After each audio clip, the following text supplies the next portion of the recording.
Big Boss season 8 நிகழ்ச்சி இறுதி கட்டத்தை நோக்கி போயிட்டு இருக்கிற நிலையில இதுவரைக்கும் எந்த ஒரு சீசன்லயும் இல்லாத ஒரு விஷயத்த இந்த சீசன்ல கொண்டு வந்திருக்காங்க. அதாவது இதுக்கு முன்னாடி எலிமினேட் ஆன 8 கண்டஸ்டன்ட் வைல்ட் கார்டு என்ட்ரி மாதிரி கடைசி 2 வாரத்துக்கு உள்ள அனுப்பியிருக்காங்க.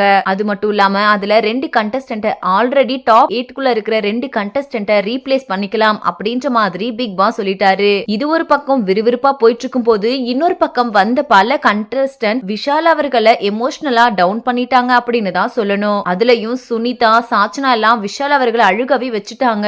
மேலும் இத பார்த்துட்டு வெளியே இருக்கிற விஷால் ரசிகர்கள் விஷால் அவர்களுக்கு ஆதரவா பல விஷயங்களை சொல்லிட்டு வராங்க. இந்த நிலையில இப்போ பாக்யலட்சுமி சீரியல்ல விஷாலுக்கு அப்பாவா நடிச்ச நடிகர் சதீஷ் அவர்கள் என்ன சொல்லிருக்காங்க அப்படின்னா, பிக் பாஸ் சீசன் 8 நிகழ்ச்சி ரொம்பவே சூப்பரா போகுது. பொதுவா இந்த நிகழ்ச்சியை நான் கண்டினியூவா பார்க்க மாட்டேன். ஆனா இந்த சீசன்ல எனக்கு ரொம்ப பிடிச்ச என்னோட மகன் விஷால் போனதுனால பல எபிசோட்ஸை தொடர்ந்து பார்த்துட்டு வரேன். அதுல கடைசி ஒரு 2 நாட்களா விஷால ரொம்பவே எமோஷனலா வீக் ஆக்கிட்டாங்க. அதுலயும் விஷால் அழுகிறத பார்க்கும்போது ரொம்பவே கஷ்டமா இருந்துச்சு. விஷால் நிலைமை யாருக்குமே வரக்கூடாது. அவரு சில பேருக்கு நல்லது பண்ண போய் இன்னைக்கு அதுவே அவருக்கு பெரிய பிரச்சனையா வந்து நிக்குது. அதே சமயத்துல வெளியே வந்துட்டு உள்ள போனவங்க சொல்ற அளவுக்கு விஷால் ஒன்னும் அவ்வளவு மோசமானவர் எல்லாம் இல்ல.